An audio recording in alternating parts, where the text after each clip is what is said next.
অবশেষে দীর্ঘ ১৬ বছর পর আবারও নিজেদের হারানো ক্ষমতা ফিরে পাচ্ছেন সশস্ত্র বাহিনীর সদস্যরা। ১৬ বছর পর নির্বাচনী ক্ষমতায় ফিরছে সেনাবাহিনী।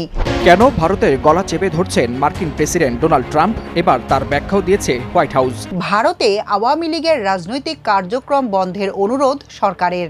ভারতের মাটিতে নিষিদ্ধ রাজনৈতিক দল আওয়ামী লীগের রাজনৈতিক কার্যক্রম বন্ধ করতে কড়া অবস্থান নিয়েছে ঢাকা। দিল্লিতে আওয়ামী লীগ নেতাদের কর্মকাণ্ড ঘিরে আনুষ্ঠানিক বিবৃতি দিয়েছে বাংলাদেশ সরকার। এ নিয়ে কূটনৈতিক অঙ্গনে তৈরি হয়েছে নতুন আলোচনার ঝড়। জাতীয় সংসদের উভয় কক্ষে সংখ্যানুপাতিক পদ্ধতি বা পিআর চালুর দাবিতে সর্বশক্তি দিয়ে আন্দোলনের হুঁশিয়ারি দিয়েছে বাংলাদেশ জামায়াতে ইসলামী। দলটির শীর্ষ নেতারা বলছেন, সংস্কার ছাড়া নির্বাচন হলে তা হবে অর্থহীন। দীর্ঘ ১৬ বছরের একচেটিয়াভাবে রাজত্বের পর জুলাই অভ্যুত্থানে পতন ঘটে স্বৈরাচার আওয়ামী লীগ সরকারের। তবে শাসনকালে থাকা অবস্থায় সশস্ত্র বাহিনীর কাছ থেকে কেড়ে নেওয়া হয় কিছু ক্ষমতা। এতে ছলে বলে কৌশলে দীর্ঘদিন মসনদ টিকিয়ে রাখেন তৎকালীন সরকার প্রধান শেখ হাসিনা। অবশেষে দীর্ঘ ১৬ বছর পর আবারও নিজেদের হারানো ক্ষমতা ফিরে পাচ্ছেন সশস্ত্র বাহিনীর সদস্যরা। জানা গেছে ২০০১ সালে সপ্তম জাতীয় সংসদ নির্বাচন সামনে রেখে আরপিও সংশোধন করে আইন প্রয়োগকারী সংস্থার সংজ্ঞায় সশস্ত্র বাহিনীকে অন্তর্ভুক্ত করা হয়। এতে একজন পুলিশ কর্মকর্তার মতোই নির্বাচনী অপরাধে বিনা পরোয়ানায় গ্রেপ্তার করতে পারবেন সেনা, নৌ ও বিমান বাহিনীর সদস্যরা। কিন্তু ২০০৮ সালে নবম জাতীয় সংসদ নির্বাচনে জয়ী হওয়ার পর আওয়ামী লীগ সরকার ওই সংশোধনী অধ্যাদেশে আইন প্রয়োগকারী সংস্থার সংজ্ঞা থেকে সশস্ত্র বাহিনীকে বাদ দেয়। এর ফলে নির্বাচনী দায়িত্ব পালনে police, armed police battalion, RAB, Ansar, BGB, কোস্টগার্ডের যে ক্ষমতা তা সশস্ত্র বাহিনীর থাকে না। চলতি বছরের গেল ১১ আগস্ট নির্বাচন কমিশন আরপিও সংশোধনের জন্য যেসব প্রস্তাব অনুমোদন করে তাতে আইন প্রয়োগকারী সংস্থার সংজ্ঞায় সশস্ত্র বাহিনীকে পুনরায় অন্তর্ভুক্ত করার প্রস্তাবটিও রয়েছে। নির্বাচন ব্যবস্থা সংস্কার কমিশনের সুপারিশ ও রাজনৈতিক দলগুলোর দাবি অনুসারে এই প্রস্তাবটি অনুমোদন করা হয়েছে। নির্বাচন কমিশনের এই প্রস্তাব রাষ্ট্রপতির অধ্যাদেশ জারির মাধ্যমে বাস্তবায়নের পথে। এ বিষয়ে নির্বাচন কমিশনার আব্দুর রহমান এল মাসুদ জানান, নির্বাচনে সেনাবাহিনী আইন প্রয়োগকারী সংস্থা হিসেবে দায়িত্ব পালন করলে তা সুষ্ঠু নির্বাচনের সহায়ক হবে। এজন্য গণপ্রতিনিধিত্ব আদেশ আরপিও ১৯৭২ সংশোধন করে আইন প্রয়োগকারী সংস্থার সংজ্ঞায় সশস্ত্র বাহিনীকে আবারও অন্তর্ভুক্ত করার উদ্যোগ নেওয়া হয়েছে। এর ফলে নির্বাচনে আইন শৃঙ্খলা রক্ষায় সশস্ত্র বাহিনীকে কারো নির্দেশের অপেক্ষায় থাকতে হবে না। এদিকে মঙ্গলবার অফিসার অ্যাড্রেসে সেনাপ্রধান জেনারেল ওয়াকারুজ্জামান জানান, এরই মধ্যে জাতীয় নির্বাচনের তারিখ ঘোষণা হয়েছে। সরকার তা অনুষ্ঠানের বিষয়ে বদ্ধপরিকর। তিনি সব সেনা সদস্যকে আইন অনুযায়ী নিরপেক্ষভাবে দায়িত্ব পালনের জন্য প্রস্তুত হতেও নির্দেশনা দেন। নির্বাচন ব্যবস্থা সংস্কার কমিশনের সদস্য ডক্টর মোহাম্মদ আব্দুল আলিম জানান, দেশে যে কটি জাতীয় নির্বাচন অনেকাংশে সুষ্ঠুভাবে সম্পন্ন হয়েছে সেগুলোতে সশস্ত্র বাহিনীর কার্যকর সহযোগিতা ছিল। কিন্তু নবম জাতীয় সংসদ নির্বাচনের পর তৎকালীন সরকার সেনাবাহিনীকে কার্যকরভাবে নির্বাচনী দায়িত্বে রাখতে চায়নি, কারণ সেনাবাহিনী নিরপেক্ষ ও পক্ষপাতহীনভাবে দায়িত্ব পালন করেন, যা ভোট লুটের অন্তরায়। এবার সশস্ত্র বাহিনী প্রয়োজনীয় ক্ষমতা নিয়ে মাঠে থাকবে বলে জানান তিনি। কেন ভারতের গলা চেপে ধরছেন মার্কিন প্রেসিডেন্ট ডোনাল্ড ট্রাম্প? এবার তার ব্যাখ্যাও দিয়েছে হোয়াইট হাউস। ৩.৫ বছর ধরে চলছে রাশিয়া ইউক্রেন যুদ্ধ।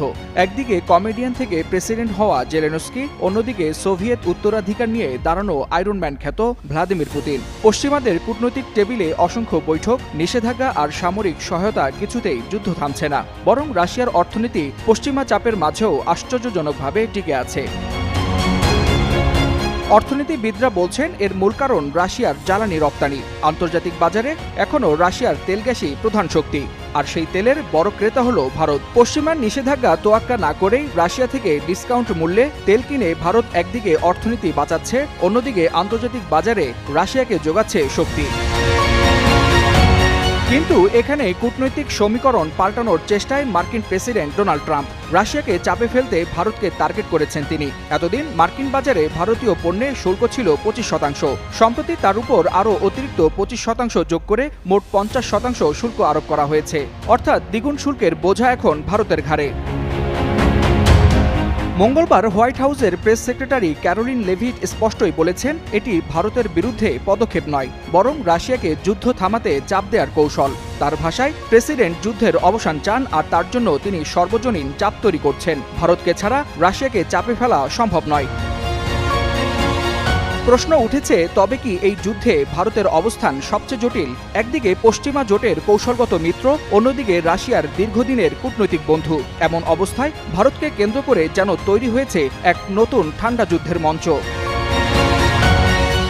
রাশিয়া ইউক্রেন যুদ্ধকে কেন্দ্র করে আন্তর্জাতিক রাজনীতির দাবার ছকে এখন গুরুত্বপূর্ণ গুটিতে পরিণত হয়েছে ভারত। ট্রাম্পের নতুন পদক্ষেপে ভারতীয় অর্থনীতির গলায় পরানো হয়েছে এক ভয়াবহ শিকল।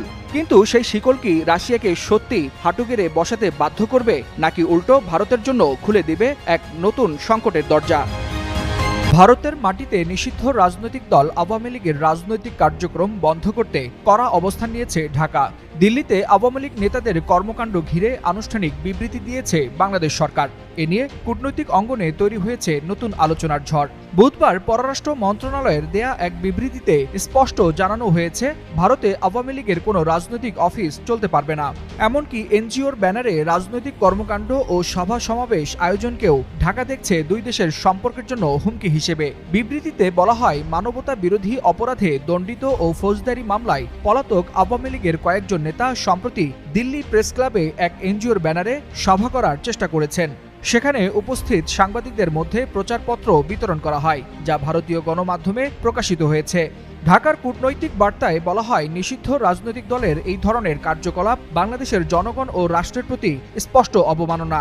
শুধু তাই নয়, এতে ক্ষতিগ্রস্ত হচ্ছে ঢাকা নয়াদিল্লির পারস্পরিক বিশ্বাস ও শ্রদ্ধার সম্পর্ক।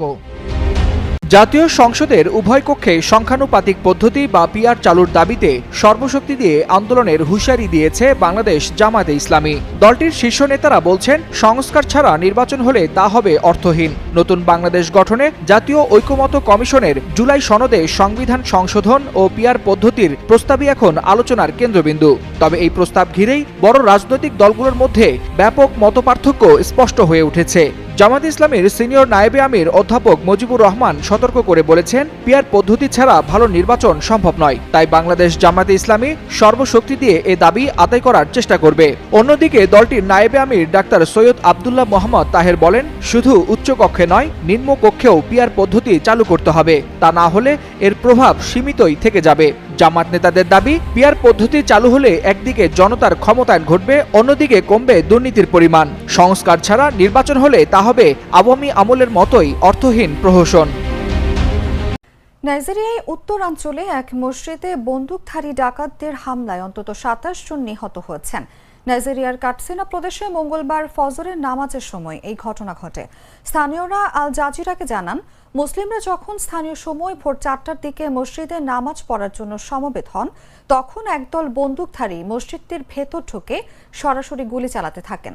এ ঘটনায় এখন পর্যন্ত কোনো গোষ্ঠী হামলার দায় স্বীকার করেনি। তবে দেশটির উত্তর পশ্চিমাঞ্চল এবং উত্তর মধ্যাঞ্চলে এই ধরনের হামলার ঘটনা ঘটছে নিয়মিতই। এসব অঞ্চলে স্থানীয় পশুপালক ও কৃষকরাও নিয়মিতই তুচ্ছ বিষয় নিয়ে সংঘর্ষে জড়িয়ে পড়ে।